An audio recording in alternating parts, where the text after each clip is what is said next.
Merci d'être avec nous sur Europe 1. Il est 9h30, le journal des médias avec Guillaume Janton. Bonjour, à la une ce matin, Cyril Hanouna donne son avis sans langue de bois sur la rentrée télé. François Fillon explique pourquoi il refuse de se rendre sur le plateau d'On n'est pas couché. Et encore une polémique autour de la rue des Allocs d'M6.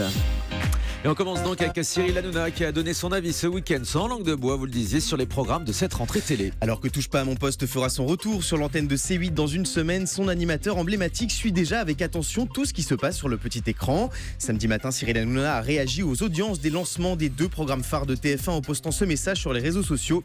Quel carton pour Koh-Lanta, cata pour Secret Story, il faut cesser ça. En revanche, on rappelle au passage que la quotidienne et le débrief de Secret Story sont diffusés face à Touche pas à mon poste. Le lendemain, l'animateur a de nouveau posté un message pour commenter les scores de la première d'On n'est pas couché. Quand je vois l'audience de Ruquier hier soir, c'est dur pour les talks. Un tweet qui n'a pas manqué de faire réagir Laurent Ruquier qui lui a répondu ceci: je te souhaite sincèrement d'être très vite comme nous hier soir, leader devant toutes les autres chaînes. Voilà, la bataille des talk-shows va donc encore faire rage en cette rentrée. Et en parlant d'On n'est pas couché, François Fillon répond à Laurent Ruquier qui affirmait que l'ancien Premier ministre avait peur de venir dans l'émission. Dans une interview accordée à Télé Loisirs, Laurent Ruquier avait évoqué le refus de François Fillon de participer à son talk-show hebdomadaire, un refus en raison, je cite, d'une peur de la contradiction. Dans le dernier numéro du Point, François Fillon répond à l'animateur en expliquant qu'il refuse de participer aux émissions qui ridiculisent la politique, en expliquant que le maximum de ce qu'il considère comme possible est le grand journal. Monsieur Ruquier explique que j'ai peur de venir sur son plateau. Franchement, j'en ai fait des plus durs. Qu'il n'en fasse pas une affaire personnelle, dit-il. Une nouvelle polémique autour de la rue des Allocs sur M6. L'émission censée montrer le quotidien de ceux qui vivent dans la précarité n'en finit plus de faire couler de l'encre, accusée de stigmatiser les pauvres par de nombreux téléspectateurs, mais aussi par certains participants. Franck, l'une des figures de la rue des Allocs, explique au Courrier Picard que cette émission ne lui a rien apporté de bon et qu'il ne veut plus en entendre parler. L'homme affirme que toutes les bières qu'on a pu apercevoir dans la rue des Allocs ont été fournies par la production. Philippe, un autre participant, explique avoir été filmé entre autres parce que la production lui a offert un magnétoscope. Contacté par le quotidien, le réalisateur Stéphane Munka affirme que rien n'a été fourni par la production. En revanche, il reconnaît avoir bu avec certains participants en dehors du tournage.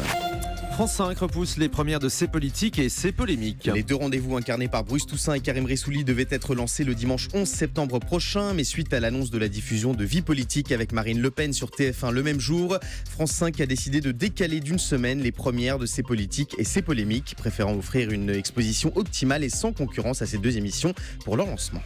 Laurence Ferrari, elle va présenter une nouvelle émission politique sur C8 à la rentrée. Dans un entretien à Paris Match, Laurence Ferrari livre quelques détails sur Punchline, sa nouvelle émission sur C8, dans laquelle elle donnera la parole aux jeunes. Un rendez-vous coproduit par Laurence Ferrari et Emmanuel Chin.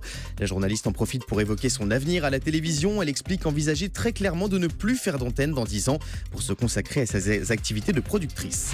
Et puis dans quelques jours, on vous en a déjà parlé dans cette émission, sera le lancement de France Info, la nouvelle chaîne d'info du service public. Jeudi, en fin de journée, Delphine Ernotte appuiera sur le fameux bouton qui diffusera les toutes premières images de France Info sur le canal 27 de la TNT.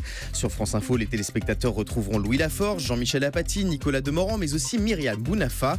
Invitée de Michel Drucker ce week-end sur France 2, la journaliste a expliqué comment France Info compte se démarquer de ses concurrents, notamment en s'éloignant du traitement instantané de l'information. L'émotion, ça fait toujours vendre. Ouais. La peur, le bonheur, la joie, l'exceptionnel.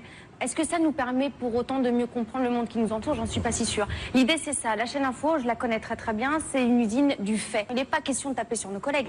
L'idée, c'est pour nous de dépasser le fait pour venir dans le développement, dans le décryptage, donner d'autres bases pour comprendre.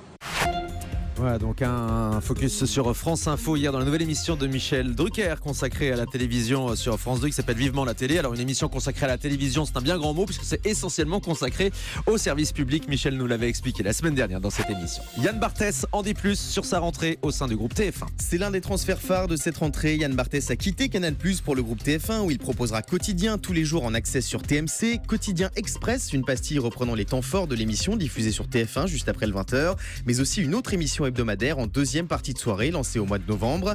Dans un entretien accordé à Télé 2 Semaines, Yann Barthès révèle ne pas avoir d'objectif d'audience précis sur TMC, mais à 1 million de téléspectateurs à la fin de l'année, il fera, je cite, péter le champagne. L'animateur évoque également ses relations avec Cyril Eldin, son successeur à la tête du petit journal de Canal+. Il explique n'avoir aucune nouvelle, même pas un SMS. Ah oui. TF1 diffusera prochainement une nouvelle série avec Carole Bouquet. Une série baptisée La Menthe. Selon Télé 2 Semaines, les 6 épisodes raconteront l'histoire d'une tueuse en série placée derrière les barreaux Faro, incarné par Carole Bouquet. Au casting, on retrouvera également Jacques Weber et Fred Testo. Le tournage de La Menthe débutera lundi prochain.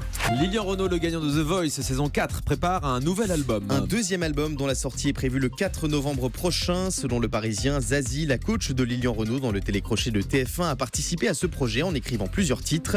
En 2015, le premier album de Lilian Renaud s'était vendu à plus de 100 000 exemplaires, notamment grâce au single Promis Juré. Promis juré.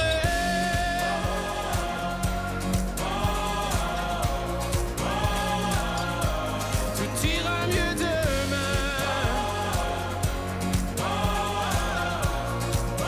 C'était le fromager, Lilian Renaud, c'est Ouais. bien ça, Guillaume? Il aime pas trop qu'on lui dise ça, je crois. Ah non? Il faut qu'il change de crèmerie alors. Excellent. Allez, on va terminer avec le chiffre du jour. 25% des Français seraient des digital addicts, des accros à l'information sur leur smartphone, et 40% d'entre eux seraient des accros aux médias historiques, la presse écrite, donc la radio et la télévision. Des chiffres publiés par Médiamétrie qui s'intéressent à la manière dont s'informent les Français en 2016. Effectivement, la télévision reste le moyen numéro 1 privilégié par les Français pour continuer de s'informer aujourd'hui malgré toute cette concurrence des nouveaux médias. Merci beaucoup, c'était le journal de Guillaume Janton.